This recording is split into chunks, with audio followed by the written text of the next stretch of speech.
No one will buy me because I'm fat. That's what she cried in the snow, standing on a wagon bed while the crowd laughed. A drunken hand held her there, like she was cattle to be sold. And then boots on frozen dirt, a rancher stepped forward and paid triple. Not for ownership, for freedom. But in this town, mercy makes enemies. The man who sold her is tied to a railroad agent with eyes on the rancher's best grazing land. And the winter wind carries more than cold. It carries rumors sharp as barbed wire. Some say she's no better than the debt she came from. Others whisper she's hiding something in the courthouse records. Something that could stop the railroad dead in its tracks. In a place where every handshake can be a lie, and every promise is worth a man's life, she has to decide. Does she stay and fight for the only home that ever treated her with dignity? Or disappear before the guns come out? Every story brings us a little closer together. Before we dive in, drop a comment with where you're tuning in from. It's a joy to see how far this family of listeners reaches. The bitter January. Wind cut through the Trinidad cattle auction yard, carrying stinging pellets of snow that mixed with the steam rising from countless animal bodies. The bawling of calves and the shouts of men created a chaotic symphony that seemed to mock Clara May's predicament. She stood unsteadily on the rough wooden planks of the wagon bed, her uncle's iron grip on her arm serving as both restraint and support for his own drunken swaying. Her thin calico dress, patched in 3 places and worn threadbare at the elbows, offered little protection against the Colorado winter. Clara May could feel every gust through the fabric, but the cold wasn't what made her tremble. The auctioneer's voice carried across the yard, his attempt at humor cutting deeper than the wind. "Folks, here we got ourselves one more mouth to feed." He gestured broadly at Clara May, drawing scattered laughter from the crowd. "Who'll start the bidding? Comes with cooking skills, or so I'm told." Clara May's vision blurred with tears she refused to let fall. The shame of being auctioned off like livestock was bad enough, but the crowd's eager participation in her humiliation proved too much to bear. "No one will buy me because I'm fat," she burst out, her voice cracking with desperation. The resulting laughter felt like physical blows. Men elbowed each other, some pointing openly, others hiding their mirth behind gloved hands. Women whispered behind mittens, their eyes reflecting either pity or disdain. Through her tears, Clara May barely registered the movement at the back of the crowd. A tall figure in a dark coat made his way forward, people stepping aside as he approached. The laughter died down as Levi Harrow came to stand before the wagon, snow gathering on the brim of his hat. "3 times the asking price," he said, his voice quiet but carrying clearly in the sudden hush. "To clear her debt and set her free." A murmur rippled through the crowd. Clara May's uncle's grip loosened slightly as he processed the unexpected offer. The auctioneer's practiced patter faltered. "Now, Mr. Harrow, surely you don't mean—" "You heard me." Levi's tone left no room for argument. He reached into his coat and pulled out a leather wallet, counting out bills with deliberate care. 3 times what's owed, to square accounts and end this business." Clara May's uncle swayed, his bleary eyes fixed on the money. "That's more than fair," he slurred, finally releasing her arm. The sudden freedom almost made her stumble. Levi stepped forward, his movements careful and measured, like approaching a spooked horse. He shrugged off his heavy coat and held it up to her. "Ma'am, if you'll allow me?"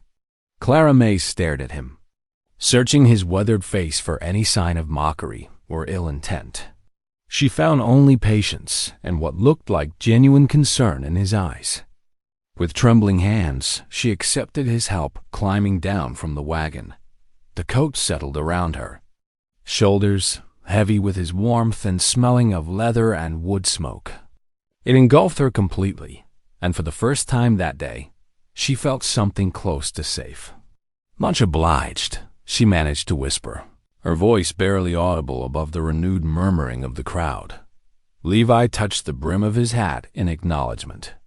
"My wagon's just over yonder," he said, gesturing toward the edge of the auction yard. "Unless you've somewhere else you'd prefer to go?"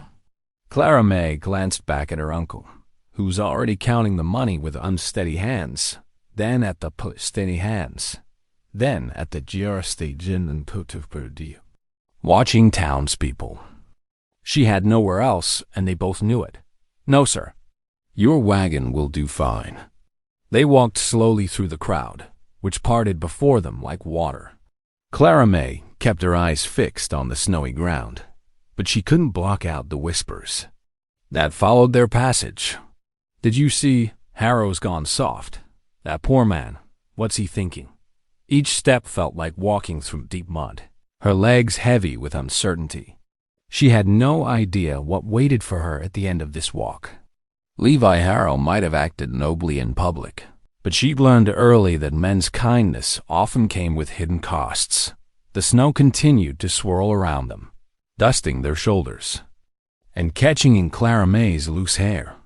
She clutched Levi's coat tighter around herself, trying to find comfort in its substantial weight. Her mind raced with questions she was afraid to voice. What would he expect from her? Where would they go? Had she truly been freed, or merely traded one form of bondage for another? Levi walked beside her in silence, maintaining a respectful distance that somehow made her even more nervous. A man with obvious power and means had just spent a small fortune to free her from auction. Experience told her such generosity always came with strings attached, yet his demeanor suggested otherwise.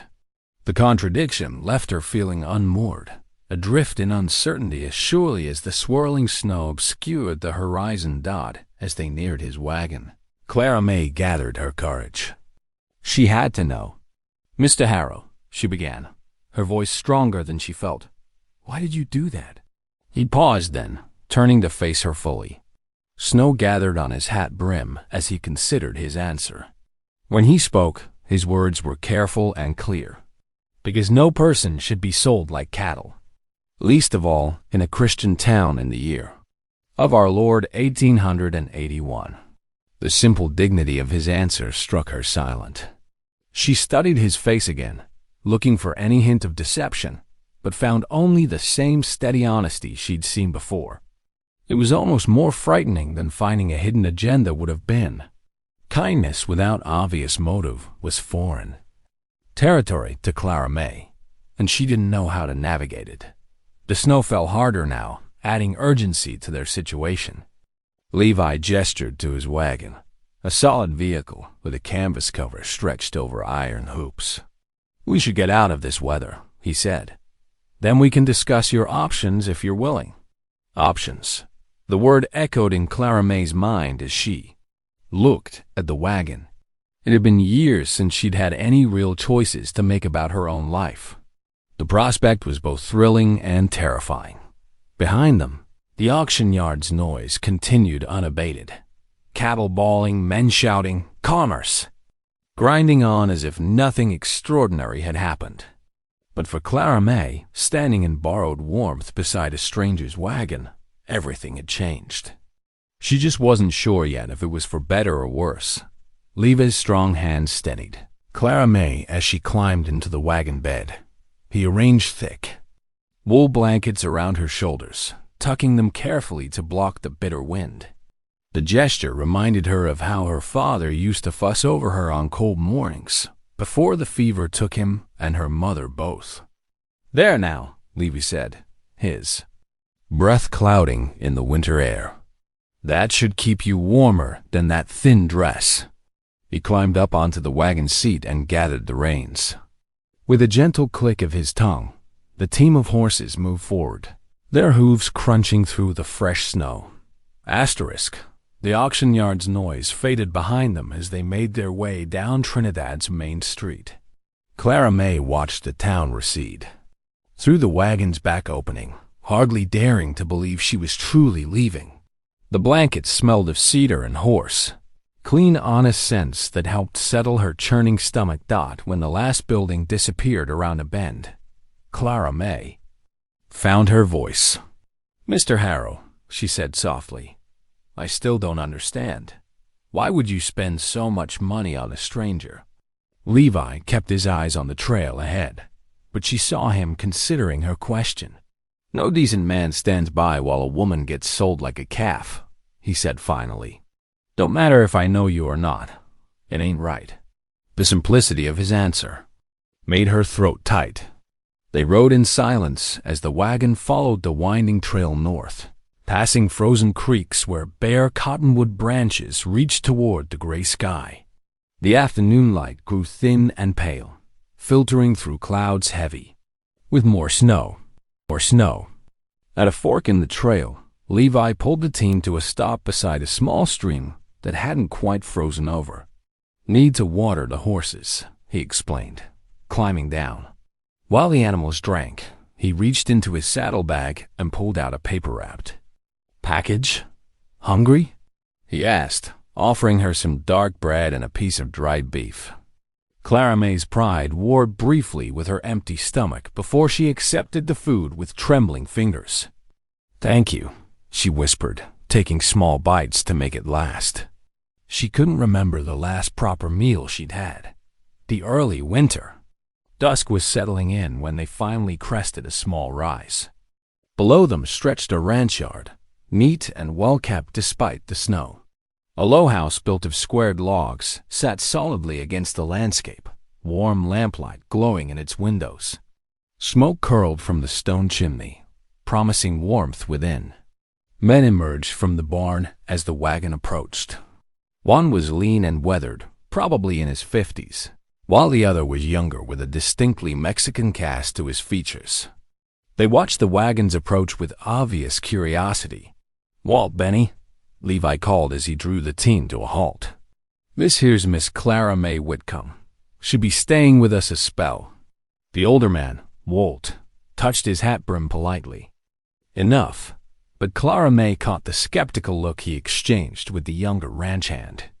Benny's friendly smile couldn't quite hide his uncertainty as he helped her down from the wagon.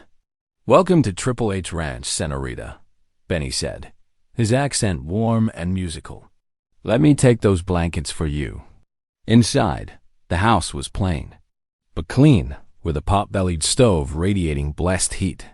Clara May sank into the chair Levi offered her, trying not to appear too eager as Walt ladled out bowls of rabbit stew. The rich smell made her mouth water, but she forced herself to eat slowly, not wanting to appear greedy. The men talked quietly about ranch business while they ate. Cattle counts, fence repairs, weather concerns. Clara May focused on her bowl. Acutely aware of the sidelong glances Walt and Benny cast her way when they thought she wasn't looking. Finally, Levi set down his spoon and cleared his throat. "Miss Whitcomb can stay here a few days," he said, his tone matter-of-fact. "Give her time to decide her next step. We've got that spare room off the kitchen." Clara May's hands tightened around her coffee mug, drawing warmth from the tin cup. "I'll earn my keep," she said quickly, meeting Levi's eyes. "I can cook, clean, mend clothes. I'm strong, and I'm not afraid of hard work." Walt's doubtful expression deepened, but Levi just nodded. "No need to prove anything tonight," he said gently. "Get some rest. Tomorrow's soon enough to sort out details." Clara May dropped her gaze back to her mug, but her mind was already working. She'd seen the skepticism in Walt's eyes, heard the uncertainty in Benny's careful courtesy. They thought she was just another burden for their boss to carry. Well, she would show them otherwise. She'd spent years being useful enough to keep around. She could do it again. But something in Levi's steady kindness suggested this might be different. He seemed like a man who meant what he said, who acted on principle rather than profit. It was almost harder to accept than her uncle's crude self-interest had been. At least she'd understood where she stood with him. Dawn crept over the horizon, painting frost patterns on the kitchen windows like delicate lace. Clara May startled at the soft knock on her door, then heard Levi's low voice. "Miss Whitcomb? Sun's coming up." Thought you might want to start breakfast. She'd been awake for an hour already, listening to the unfamiliar creaks of the house. Yes, Mr. Harrow. I'll be right out. She smoothed her wrinkled calico dress, the only one she owned, and stepped into the kitchen. The stove still held coals from overnight. Clara May added kindling and fresh wood, working quietly while Levi pulled on his heavy coat and headed out to do early morning chores. The kitchen slowly warmed as she explored the pantry, finding flour, salt pork, and other staples. Her hands remembered the familiar motions of making biscuits, cutting cold lard into flour until it felt right. Soon, the smell of baking biscuits and frying bacon filled the kitchen. Coffee bubbled in the big blue enamel pot. Walt appeared first, stamping snow from his boots. He hung his coat by the door and sat at the table without speaking. Benny arrived moments later, his brown face brightening at the spread Clara May set out. Rico! Benny exclaimed, reaching for a steaming biscuit. These smell better than my mama's. Though don't tell her I said so. Walt broke open a biscuit, steam rising as he inspected it. He took a bite and chewed thoughtfully. These ain't half bad, he admitted grudgingly. Light as feathers. Clara May felt her cheeks warm at the praise, however reluctant. She'd learned early that good food could smooth rough edges with men. She filled their plates and poured coffee, noting how they both automatically left the head chair for Levi. When Levi came in from feeding the stock, his beard carried tiny icicles. He shed his coat and sat down, nodding approval at the loaded plate Clara May set before him. Much obliged, he said simply. Been a while since we had proper biscuits. After breakfast, the men headed out for their morning work. Levi paused at the door. Miss Whitcomb, once you've cleared up here, I'll show you around the place. You should know where everything is if you're staying. Clara May washed the dishes quickly, eager to learn more about her temporary haven. The cold bit through her thin dress when she stepped outside, but she refused to complain as Levi led her across the yard. The barn stood solid against the winter sky, its weather boards still straight and true. Inside, the sweet smell of hay mingled with leather and horse. Clara May noticed the neat rows of curry combs and brushes, each hanging in its proper place. The tack room revealed patched harness straps and carefully oiled saddles, signs of equipment well maintained out of necessity rather than prosperity. Smokehouse is round back, Levi explained, leading her to a smaller building. Got enough meat put up to last till spring, if we're careful. His matter-of-fact tone carried no complaint about the need for frugality. They were heading back toward the house when hoofbeats approached. A rider in a heavy coat pulled up in the yard, his horse's breath steaming in the cold air. Telegraph for Mr. Harrow, he called, pulling an envelope from his coat. Levi took the message, tipping the rider for his trouble. His face remained impassive as he read the telegram at the kitchen table, but Clara May saw his jaw tighten. His fingers pressed hard enough to crease the paper. Bad news? She asked hesitantly, not wanting to pry but concerned by his reaction. Levi looked up, seeming to debate whether to share the burden. Finally, he sighed. Railroads planning a spur line right through my best grazing land. He spread the telegram flat on the table. Would cut the pasture clean in half. Can't run near as many cattle if they do it. Clara May's heart sank. She'd seen other small ranchers forced to sell when the railroad came through, unable to survive on reduced acreage. Is there anything you can do? Maybe. Levi folded the telegram carefully. Need to think on it some. The rest of the day passed in a blur of work. Clara May cleaned the kitchen thoroughly, then started on mending she'd spotted in a basket by the stove. As evening settled in, she sat in the lamplight, carefully stitching a torn shirt while Levi sat in his chair by the fire. He stared into the flames, one hand absently rubbing his chin. She recognized the look of a man calculating odds, weighing options, trying to find a path forward. The quiet was broken only by the crack of burning wood and the soft sound of her needle pulling thread through warm fabric. Through the window, she could see fresh snow beginning to fall, each flake catching the lamplight like a tiny star before disappearing into the gathering dark. Morning dawned brittle and cold. Frost traced white fingers across the barn doors as Levi hitched the team to his wagon. Clara May wrapped herself in the thick wool coat he'd given her yesterday, grateful for its warmth against the biting wind. "Town's a good 2 hours with these roads," Levi said, helping her up onto the wagon seat. "Need to speak with the land office about that telegram. Figured you might want to get some supplies while we're there." Clara May nodded, tucking the blanket. He handed her around her legs. The wagon creaked as Levi climbed up beside her and clicked to the horses. Their hooves crunched through the crusty snow as they set out. The journey was slow and careful. Ice glazed the rutted road, making the horses pick their way cautiously. Clara May gripped the seat edge when the wagon wheels slipped on steep sections. Levi handled the reins with steady hands, guiding the team past dangerous patches. "Railroads. Been buying up land all through the territory," Levi said after a long silence. "Offering folk less than fair prices, knowing many can't afford to fight them." "That seems wrong," Clara May said softly. "Taking advantage of people that way. Levi's mouth tightened. "Way of the world sometimes. Don't make it right, though." The sun was high when they finally reached town. Trinidad had grown since Clara May's last visit. New buildings lined the main street, and the clang of hammers echoed from a construction site near the depot. Levi pulled up in front of the mercantile. "I'll see to business at the land office," he said, helping her down. "Take what time you need here. Miller knows to put it on my account." Clara May stepped into the store's warmth, breathing in the familiar mix of coffee, leather, and dried goods. She carefully wrote out a list of kitchen necessities: flour, sugar, coffee, salt. But as she waited for Mr. Miller to gather her order, movement across the street caught her eye.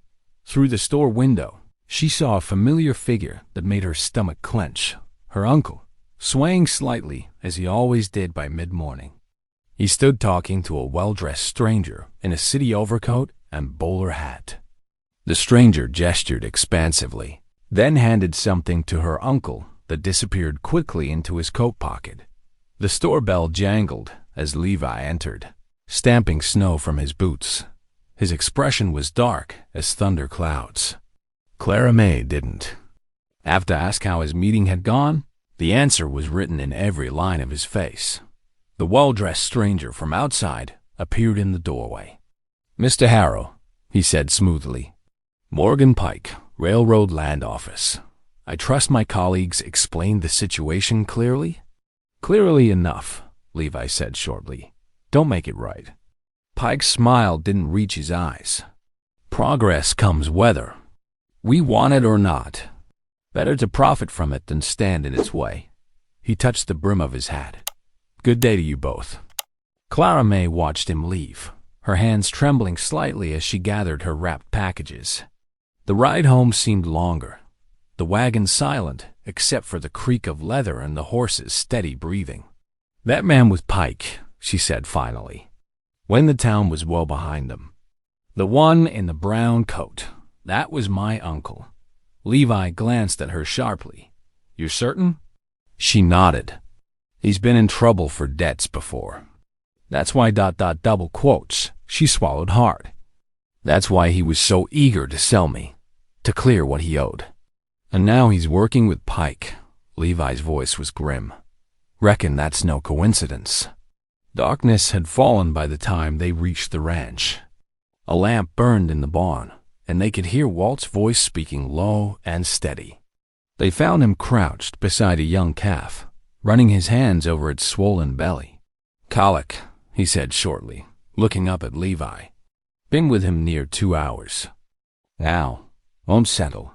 Clara May set down her packages and hurried to the house without being asked. She returned quickly with a bucket of hot water and clean cloths.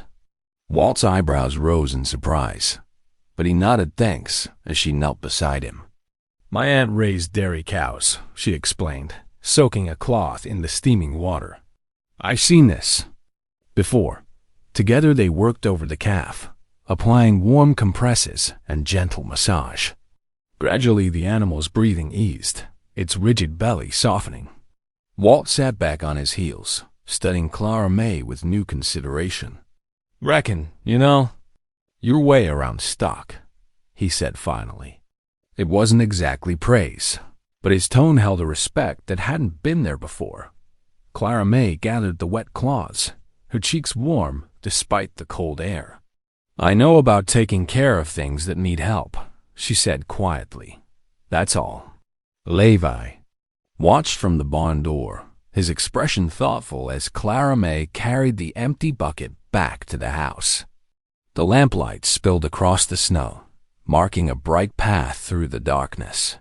Somewhere in the distance, a coyote called, its lonely voice echoing across the winter night. Dawn brought a pale sun that did little to warm the frozen landscape.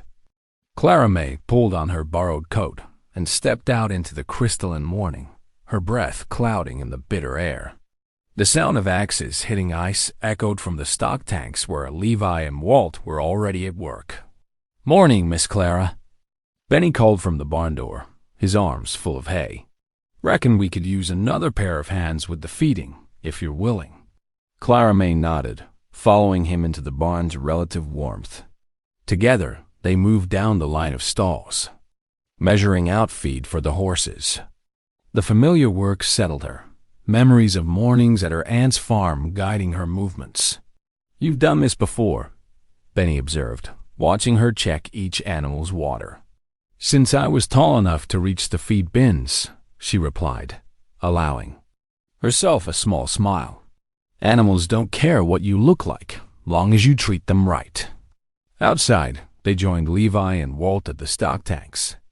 The men had cleared most of the ice, but Clara May grabbed a spare axe and set to work on the remaining chunks. Her muscles remembered this too.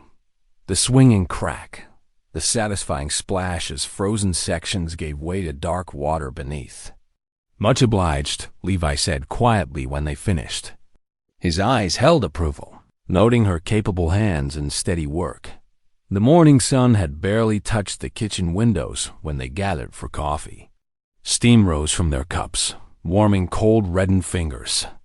Clara May set out a plate of yesterday's biscuits, watching concern deepen the lines around Levi's eyes as he spoke.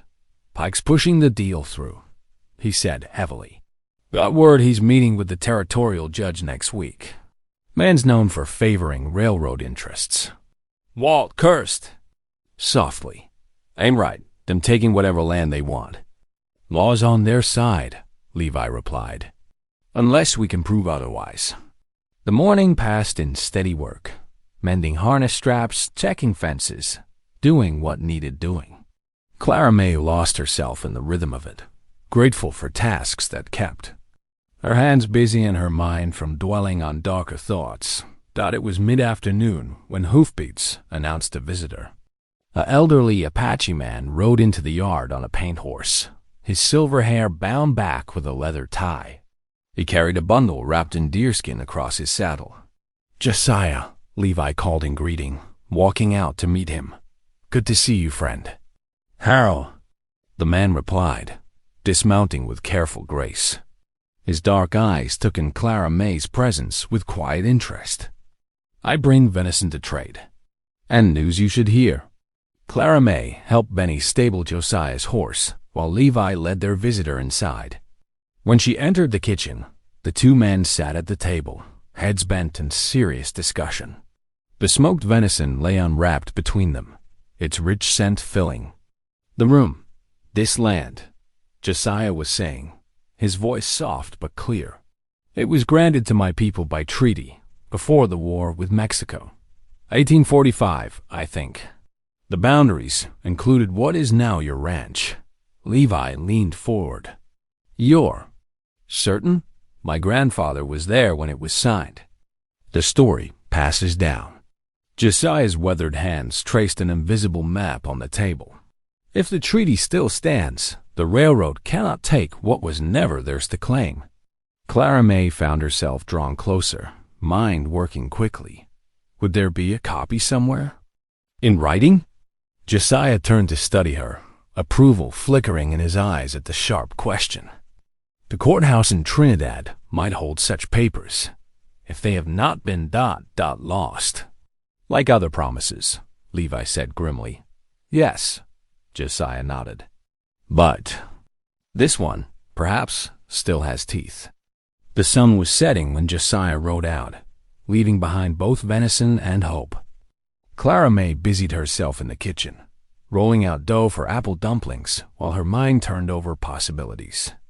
The treat was one her aunt had taught her, apples wrapped in pastry, baked in sauce sweet with brown sugar and cinnamon. Lamplight cast warm shadows as they gathered for supper. The dumplings drew appreciative murmurs from the men, even Walt managing a gruff compliment. Clara May felt warmth bloom in her chest that had nothing to do with the stove's heat. These are proper fine, Miss Clara, Benny said, scraping his plate. Clean. Been a while since we had such cooking. The peaceful moment broke when Levi spoke. Railroad surveyors will be coming soon. We'll need to move fast if we're going to find that treaty. Silence fell around the table. Clara May looked at the faces lit by lamplight. Levi's quiet determination, Walt's barely hidden anger, Benny's worry. She thought of Pike's smooth confidence, her uncle's betrayal, and the old pain in Josiah's eyes when he spoke of broken promises. Then we'd best get started, she said firmly, surprising herself with her own voice. First thing tomorrow, if you're willing. Levi's eyes met hers across the table, measuring. After a moment, he nodded. Reckon you're right at that, Miss Clara. Reckon you're right at that. The next morning dawned clear and cold, frost painting delicate patterns on the kitchen windows. Clara May stood by the cook stove, wringing her hands as she waited for Levi to finish his coffee. Mr. Harrow, she began, her voice steady despite her nerves. I'd like to go to the courthouse today, if you're willing, to look for that treaty Josiah mentioned. Levi looked up from his cup, studying her face. You sure about this? Could be a long day of searching through dusty papers.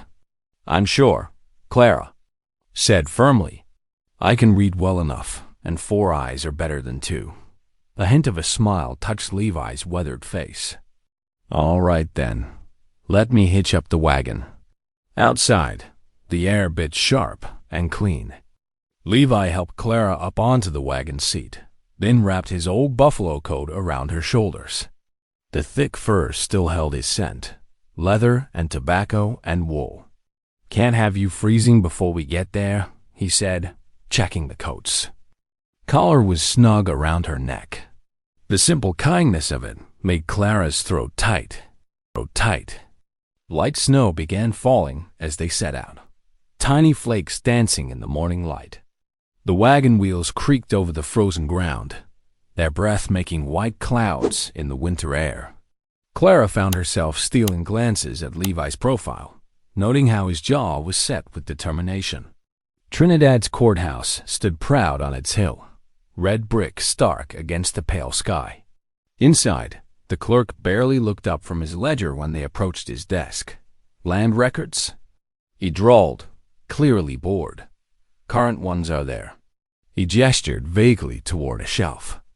We need the older ones, Clara said politely. From before 1845, if you please. The clerk frowned. Those haven't been looked at in years, probably just taking up space. We'd still like to see them, Clara persisted, her voice gentle but firm. It's important. Something in her tone made the clerk look up properly. He blinked, then sighed. Archive room's downstairs. Mind the dust. The archive room was dim and musty, lit by 2 small windows near the ceiling. Shelves lined the walls, packed with leather-bound volumes and tied bundles of yellowed papers. Clara sneezed as Levi pulled the first stack down. "Where do we start?" he asked, looking at the mountain of documents before them. "At the beginning," Clara replied, already rolling up her sleeves. "We'll go through them systematic-like." Hours passed as they worked. Clara's fingers grew stained with dust and ink as she carefully turned brittle pages. Her eyes ached from squinting at faded handwriting, but she refused to stop. This mattered too much. Levi watched her with growing respect as she methodically worked through document after document, marking relevant pages with scraps of paper. Her reading was more than just well enough. She moved through the legal language with careful precision.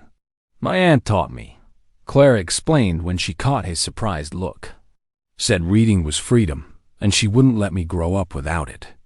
The winter sun was past its peak when Clara's finger stopped on a page, her breath catching. "Mr. Harrow," she whispered. "Look here." Levi leaned close as she pointed to a carefully worded clause. The treaty language was clear. The land grant included specific boundaries with protections that had never been formally dissolved. "This is it," he said softly. "This could stop them." Clara's hand shook slightly as she copied every detail onto fresh paper, making sure each word was exact. Levi stood guard at the door, watching for any sign of Pike or his allies. The sun was setting when they finally left the courthouse, painting the sky in streaks of pink and gold. Clara held the precious papers close as Levi helped her back into the wagon. The snow had stopped, leaving the world hushed and white. "Thank you," Levi said as they drove home, "for not giving up today." Clara ducked her head, warmth blooming in her chest that had nothing to do with the buffalo coat. "Least I could do, after all you've done for me." The ranch house windows glowed welcome in the gathering dusk. Inside, they found Benny had kept the stove going and even attempted a pot of beans for supper. The young ranch hand ducked his head sheepishly when Clara inspected his cooking. "Might need a bit of help saving these," he admitted with a grin. Clara rolled up her sleeves again, this time to rescue the beans with some quick seasonings. Soon the kitchen was warm and fragrant, the mood lighter than it had been in days. Over supper, Levi explained what they'd found. Walt whistled low when he saw the copied treaty clause, while Benny looked at Clara with new respect. "Reckon you're not bad company after all, Miss Clara," he said, helping himself to seconds. "Not bad at all." Clara felt something shift in her chest, a spark of belonging, of purpose found. She wasn't just the woman Levi had saved anymore. She was someone who could help save what mattered to him in return. The evening settled soft around them, lamplight warm on the kitchen walls. Tomorrow would bring new challenges, but tonight, Clara let herself feel the simple rightness of being exactly where she needed to be.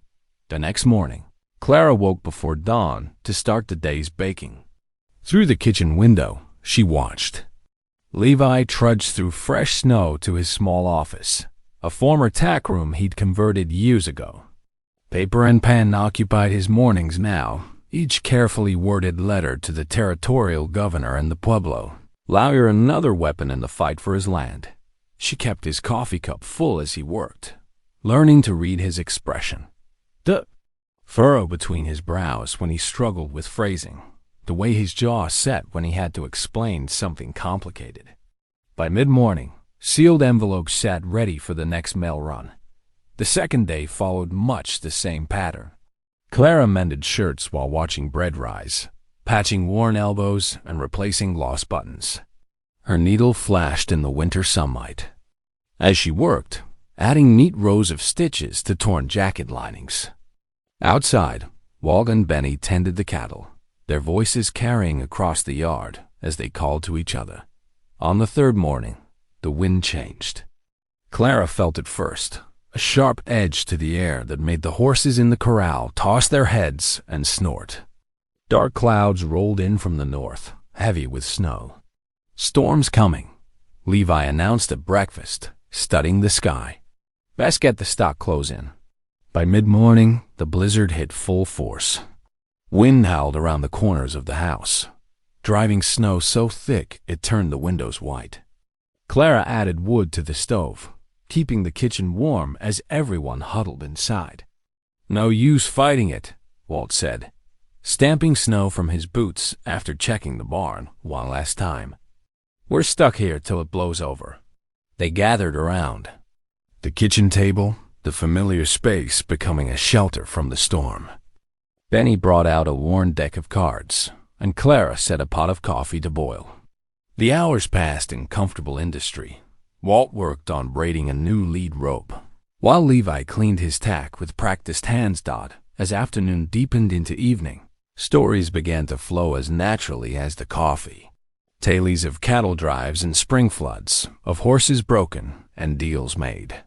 Clara listened, her hands busy with darning, until Benny turned to her. "What about you, Miss Clara? How'd you end up with that uncle of yours?" The question hung in the air. Clara's needle paused mid-stitch as she gathered her thoughts. The wind moaned outside, but the kitchen felt safe, warm with lamplight and trust slowly earned. "I was 12, she began softly, "when the fever came through our town. To both my parents within a week of each other." Her throat tightened at the memory. Uncle Thomas was Mother's only kin. He took me in, but she shook her head. "Well, you saw what kind of man he is." Levi's hand tightened on his coffee cup. "No child deserves that kind of care." "No," Clara agreed. "But it taught me to be strong, to work hard and keep my own counsel." She smiled slightly. "And to cook better than him, which wasn't difficult." Walt chuckled at that, breaking the tension. But something in the shared moment opened the door, and Levi cleared his throat. "Lost my Sarah to childbed fever," he said quietly. 5 years ago now. His weathered face softened with memory. She loved this place, helped build it up from near nothing. Always said the land had a voice if you listened close enough. Clara saw the grief still raw in his eyes, matched it with her own. "She sounds like a wise woman," that she was. Levi stood and walked to the window, staring out into the white darkness. "Sometimes I think I hear her in the wind, telling me to keep fighting for what's ours." The storm raged through the night. They all slept near the kitchen stove, wrapped in blankets and lulled by the howling wind. Dawn brought silence. The blizzard had passed, leaving the world transformed. Clara gasped when she opened the door. Snow had drifted higher than the corral rails, smooth white mountains that buried the fence posts. The path to the barn had vanished completely. "We'll need to dig out," Levi said behind her, surveying the damage. "Get to the stock." "I'll help," Clara said immediately, reaching for a shovel. Walt raised an eyebrow. "Miss Clara, that's mighty hard work." She met his eyes steadily. "I'm stronger than I look." And 4 shovels work faster than 3.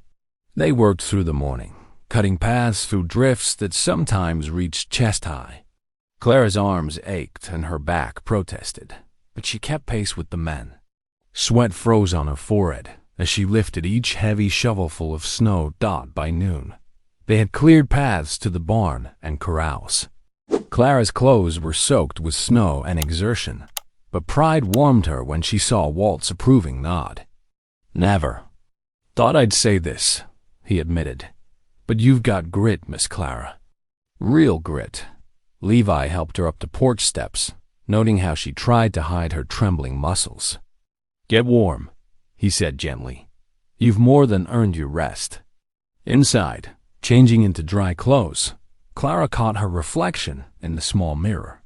Her cheeks were red with cold and effort, her hair escaping its pins. But her eyes shone with something new, purpose, belonging, and the quiet strength of being truly seen. The day's work had done more than clear paths through snow. It had cleared away the last barriers between her and these good men who'd taken her in. In sharing their stories, their losses, and their labor, they built something stronger than the storm. Trust, respect, and the first tender shoots of real friendship. 3 days after the blizzard, The winter sun had baked the top layer of snow into a glittering crust. The ranch settled into a quiet rhythm. Morning chores, afternoon repairs, evenings spent in the warmth of the kitchen. Clara had just pulled a fresh batch of cornbread from the oven when hoofbeats echoed across the yard. Through the window, she watched a rider approach, his horse's breath steaming in the cold air. Levi stepped out onto the porch to meet him, boots creaking on the frozen boards. The stranger dismounted, his expression grim beneath his snow-dusted hat. "News from town, Mr. Harrow," he called, fishing a folded paper from his coat. "Territorial judge ruled on your tree claim this morning." Clara moved closer to the door, still holding the hot pan with a cloth. She could see Levi's shoulders, tense as he read the document. His weathered face darkened like storm clouds gathering. "Invalid?" His voice was quiet, dangerous. "How can they call a government treaty invalid?" The writer shifted uncomfortably. "Judge said the boundaries weren't clear enough. Pike's lawyers argued the original survey markers are long gone." Levi's fist slammed against the porch rail with a crack that made Clara jump. The cornbread nearly slipped from her grasp. She had never seen him lose control before. His anger was a frightening thing, born of helplessness. "There's more," the writer added reluctantly. "Pike's been talking in town, spreading stories about it." He glanced toward the kitchen window, where Clara stood, then quickly looked away. "What kind of stories?" Levi's voice had gone cold. The writer twisted his reins. "He's saying you bought yourself." "Well, he's making implications about your intentions with Miss Whitcomb. Says no respectable rancher pays triple price for a woman unless—" He trailed off, unable to finish. Heat flooded Clara's cheeks. The cornbread pan clattered onto the counter as her hands began to shake. Of course, Pike would twist Levi's kindness into something ugly. She pressed her palms against her burning face, remembering the cruel laughter at the auction yard, the whispers that followed them through town. "Fat woman," she heard the writer say softly, relating Pike's exact words. "Says you bought yourself a fat woman for shameful purposes." Clara's stomach clenched. She backed away from the window, not wanting to hear more. The kitchen suddenly felt too small, too exposed. She fled to her tiny bedroom, closing the door quietly behind her. Hours passed. She heard Levi thank the writer, heard the hoofbeats fade away. The sun set in a blaze of winter pink, throwing long shadows across her quilt. She should go prepare supper, but shame kept her rooted to her bed, staring at her rough hands folded in her lap. Why had she been thinking? Staying here? A single woman living under a widower's roof. Of course people would talk. She was bringing scandal down on a good man's head, right when he needed all his reputation to fight the railroad. Pike had found the perfect weapon to use against them both. When Clara finally emerged, the kitchen was dark except for a single lamp. Levi sat at the table, his face lined with exhaustion. A half-empty coffee cup sat cold by his elbow. He looked up as she entered, his eyes full of concern. "I'm sorry," she whispered, unable to meet his gaze. "I never meant to cause trouble for you." "You've done nothing wrong," Levi said firmly. "Pike's the one who should be ashamed, spreading lies about decent folks." Clara sank into a chair across from him. "But he's ruining your reputation. The whole town will believe ... She swallowed hard. "Maybe it would be better if I left. Found work somewhere else, where no one knows me. And let Pike win?" Levi's voice was gentle but determined. "Let him drive away good people with his poison tongue?" "I'm not worth fighting for," Clara said softly. "Not worth losing your land over. That's not true." Levi leaned forward, his face serious in the lamplight. "Every person's worth fighting for. My Sarah taught me that. She'd never turn away someone in need, and neither will I." Clara studied him in the dim light. His shoulders were heavier than she'd ever seen them, bowed under the weight of the judge's ruling and Pike's malice. Yet there was still strength in his bearing, still kindness in his eyes when he looked at her. He had lost so much already. His wife, and now maybe his land. She couldn't bear to be another burden. "At least let me help," she said. "There must be something we can do to fight back." Levy rubbed his face wearily. "Without that treaty claim, I don't know what's left. Pike's got the law and the railroad's money on his side. All I've got is my word and this piece of land." They sat in silence as the lamp flickered, casting dancing shadows on the walls. Outside, a coyote called lonely across the snow-crusted pastures. Clara thought of all this place meant, not just to Levi, but to Walt and Benny, to old Josiah, who relied on the grazing rights, to herself, who had finally found a home here. Pike hadn't just attacked her dignity or Levi's reputation. He had struck at the heart of everything they were trying to build: trust, respect, community. He thought he could drive them apart with shame and scandal, make them easier to defeat separately than together. The realization settled in Clara's chest like a stone. This wasn't just about her anymore, or even just about Levi's ranch. This was about standing up to men like Pike, who used other people's pain as weapons. Men like her uncle, who saw nothing wrong with selling a woman to pay his debts. But she kept these thoughts to herself as she rose to stoke the stove and warm their coffee. There would be time for planning tomorrow. Tonight, they needed rest and the comfort of quiet companionship. As she moved around the familiar kitchen, she sensed Levi watching her, his presence solid and reassuring despite his weariness. Whatever came next, they would face it together, not because she owed him for saving her, but because it was right. Because sometimes fighting back meant simply refusing to be driven away by other people's cruelty. She placed a fresh cup of coffee before him, steam rising like hope in the LAMPL IGHT. Clara woke before dawn, her breath visible in the cold bedroom air. Without hesitation, she pulled on her warmest dress and wrapped a shawl around her shoulders. The kitchen floor creaked under her feet as she moved quietly, stoking the stove's embers and adding fresh wood. Outside, the snow had a blue cast in the pre-dawn light. Clara grabbed the milk pail and headed for the barn, determined to have the morning work done before anyone could object. The cows needed milking, and the horses would want fresh hay and water. The barn door's hinges protested as she pushed it open. Warm animal breath and the sweet scent of hay greeted her. One of the cows lowed softly in recognition. Clara patted its flank as she settled onto the milking stool. "You're up early," Walt's voice startled her. He emerged from the shadows where he'd been checking on the colic-prone calf. "Thought I'd get a head start," Clara replied, keeping her voice steady as she worked.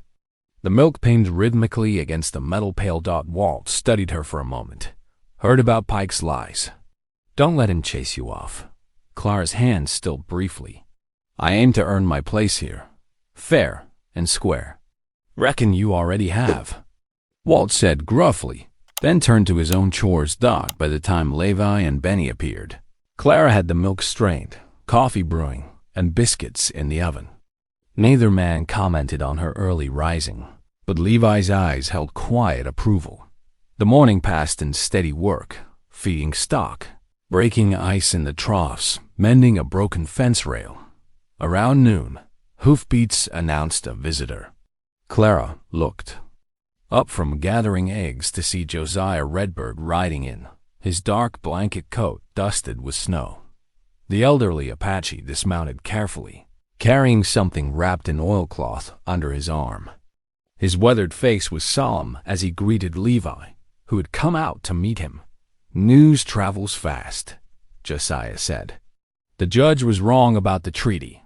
He glanced at Clara. "Perhaps we should talk inside." In the warmth of the kitchen, Josiah laid the oilcloth bundle on the table. His hands, strong despite their age, unwrapped it reverently. Inside lay yellowed papers, the edges soft with handling, but the text still clear. A second copy of the treaty, Josiah explained. Signed and notarized in 1843. My grandfather witnessed the signing. He was just a young man then. Levi leaned forward, hope kindling in his eyes. You've had this all along? Josiah nodded. It was entrusted to our family for safekeeping. We knew there might come a day when the original was conveniently lost. His voice held decades of hard-learned wisdom. Clara moved closer, studying the careful script. The signatures were clear. Territorial officials, army officers, tribal leaders. In the corner, a notary seal remained sharp despite the papers. Age. This proves the land boundaries, she said excitedly. The survey markers are described right here, using the creek bends and ridge lines that haven't changed. Pike won't give up easily, Levi warned. They'll try to discredit the document, claim it's forged. Then we need witnesses, Clara said. The whole town should see it. She straightened, an idea forming. The town meeting next week, when they're supposed to finalize the railroad deal. That's when we should present it. Josiah's eyes crinkled with approval. A public challenge. Pike cannot hide from the truth when many eyes are watching. Levi rubbed his jaw thoughtfully. It's risky. Pike will be ready to fight. So will we, Clara said firmly. With the law and justice on our side this time. They spent the afternoon studying the treaty, marking key passages that proved their case. Josiah shared stories of his grandfather, of promises made and kept through generations. As evening approached, he carefully rewrapped the precious document. Keep it safe, he told Levi. I will return for the meeting. After Josiah rode out, Clara sat at the kitchen table with paper and pencil. The lamp cast a warm circle of light as she began writing, choosing her words carefully. She would need to speak at the meeting, to help present their case, to face down Pike and the townsfolk who had laughed at her. The thought made her hands tremble slightly, but she kept writing. She documented the treaty's points in clear, simple language. She noted the dates, the signatures, the land descriptions that couldn't be disputed. Most importantly, she wrote about what the land meant, not just to Levi or Josiah, but to everyone who called this territory home. Levi found her still writing as midnight approached. He set a fresh cup of coffee beside her, but didn't interrupt. Clara's pencil moved steadily across the paper, her determination growing with each word. She would not let Pike win. She would not let him destroy what she had found here, respect, purpose, and maybe something more precious still growing between her and Levi. The ranch slept around her as she finished her notes. Tomorrow would bring new challenges, but tonight she had work to do. The treaty was their weapon, and her words would help wield it. Clara smiled grimly in the lamplight and kept writing. The January morning dawned clear and cold as Levi hitched the team to the wagon. Clara tucked an extra blanket around the precious treaty, now safely stored in a wooden document box. The 15-mile ride into Trinidad seemed longer than usual, each hoofbeat bringing them closer to confrontation. Governor's man arrived on the morning train, Levi said, breaking their thoughtful silence. Name's Peterson. Known to be fair-minded, from what I hear. Clara nodded, rehearsing arguments in her mind. The wagon wheels creaked over frozen ruts as they approached town. Already, the streets were busy with morning traffic. Ranchers loading supplies, women shopping, children rushing to school through patches of dirty snow. They found Peterson in the hotel's private parlor, a distinguished man with silver at his temples. He studied the treaty through wire-rimmed spectacles, handling the paper with careful respect. The signatures appear genuine, Peterson said finally, and the land descriptions match existing surveys. He looked up at them gravely. But you understand, presenting this privately won't be enough. Pike has spent months building support for the railroad deal. Public opinion must be swayed. That's why we're bringing it to tomorrow's meeting, Clara said firmly. Peterson's eyebrows rose slightly at her forthright tone. It will take courage to face that crowd, Miss Whitcomb. Already got that in spades, Levi said quietly. They took their midday meal in the hotel dining room. Clara felt the stares and heard the whispers, some pitying, some cruel.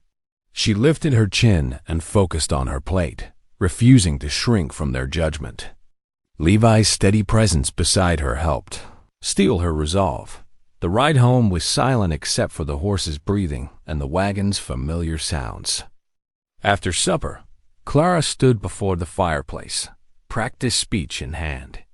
Her voice wavered on the first try. Steady now, Levi coached. Speak from your heart, but keep your voice strong. You've earned the right to be heard. Walt paused in the doorway, watching as Clara started again, her words growing more confident with each attempt. Well, I'll be, he said, shaking his head, with grudging admiration. Got more backbone than any of us guessed. Pike won't know what hit him. Clara's cheeks flushed at the praise, but she kept reading, her voice clear and determined in the lamplight. Tomorrow would test her courage, but tonight she found strength in the faith these men had placed in her. The sun rose sharp and bright over frozen fields as Levi's wagon pulled away from the ranch. Clara sat between him and Josiah, the treaty box clutched tightly in her lap. Walt and Benny followed on horseback, their breath making white clouds in the January air. The town hall's wooden steps creaked under their boots. Inside, lamplight gleamed off rough-hewn walls as townsfolk packed the benches. Railroad men in dark suits clustered near the front, where Morgan Pike stood smoothing his vest. Clara's uncle lurked near a side door. Not meeting her eyes, Mayor Thompson's gavel cracked against wood. This meeting will come to order regarding the proposed railroad expansion. Pike stepped forward, his smile confident. Friends and neighbors, he began, spreading his hands. Progress waits for no man.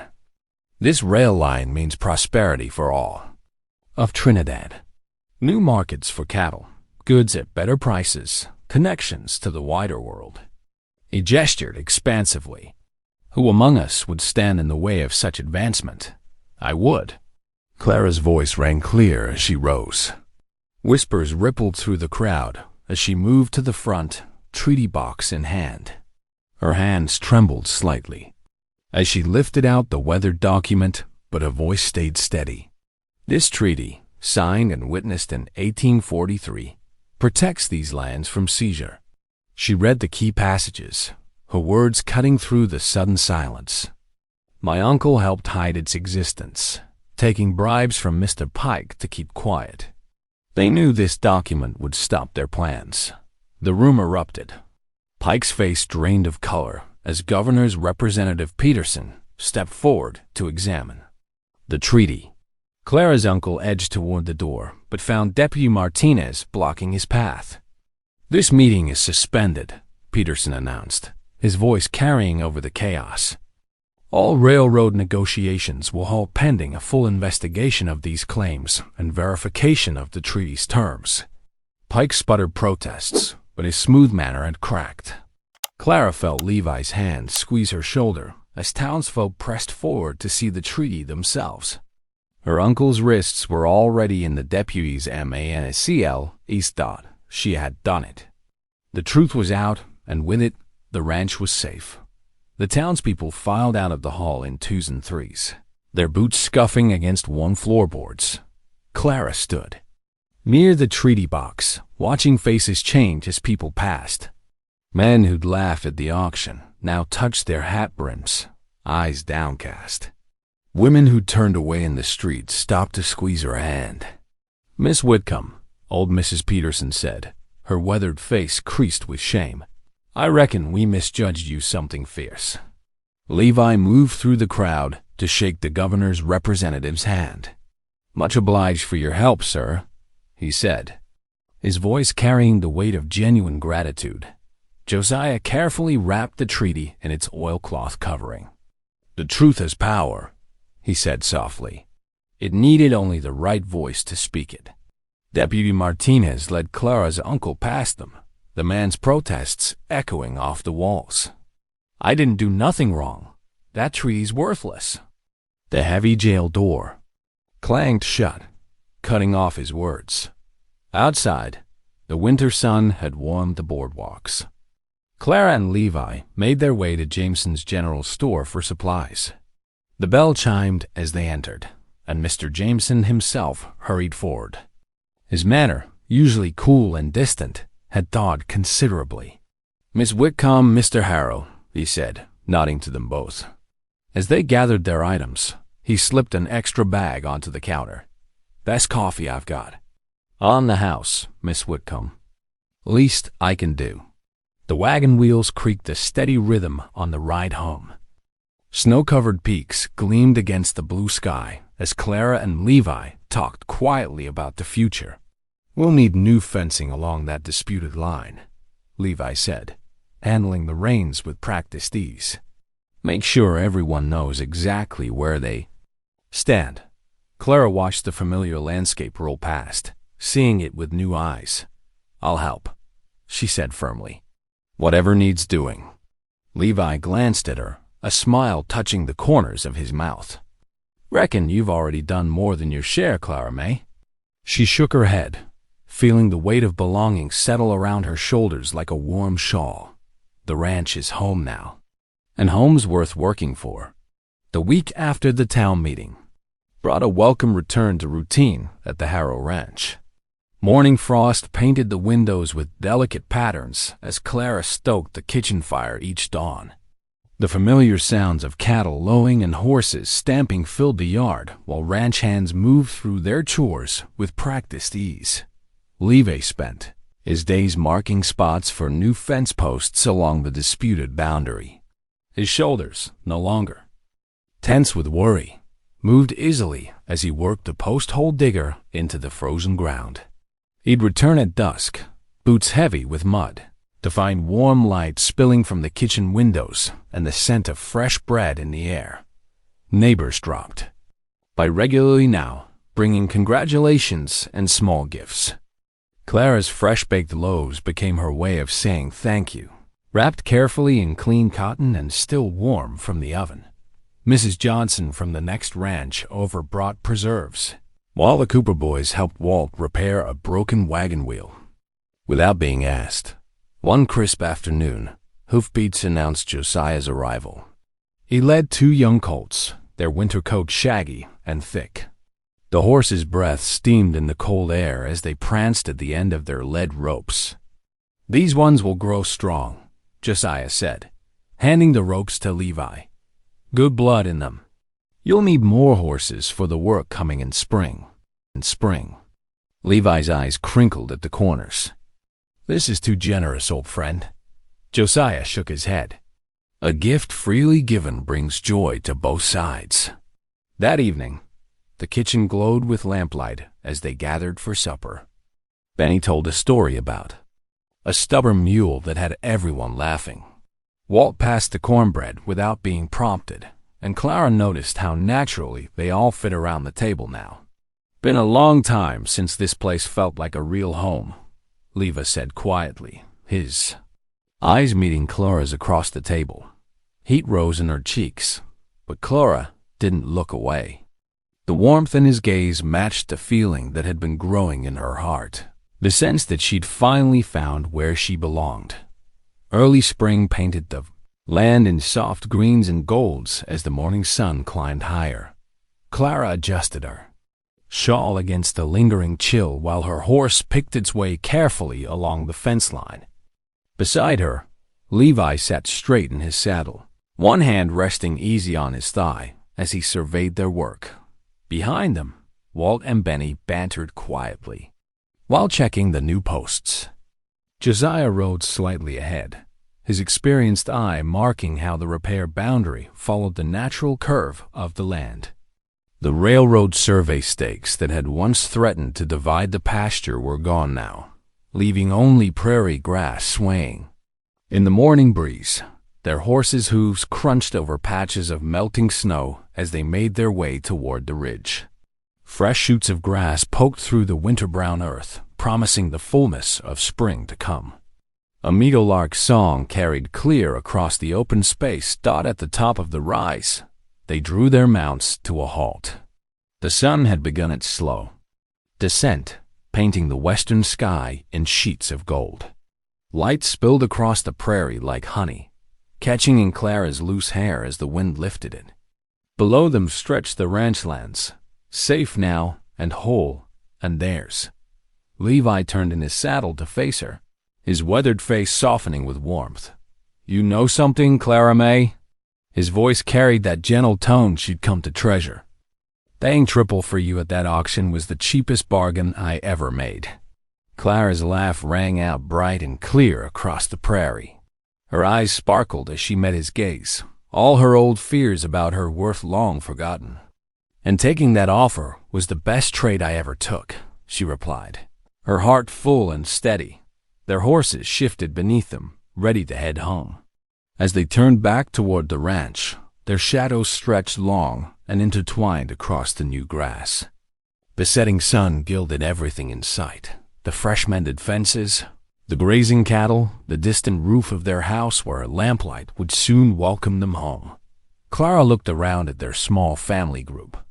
Josiah's quiet dignity, the ranch hand's easy acceptance, and Levi's steady presence beside her. Everything felt right, settled deep in her bones, like it had always been meant to be this way. The land was secured, their home was protected, and their hearts had found where they belonged. If this story made you pause, reflect, or even smile, don't forget to subscribe. I post daily, and the next story might be exactly what you need to hear.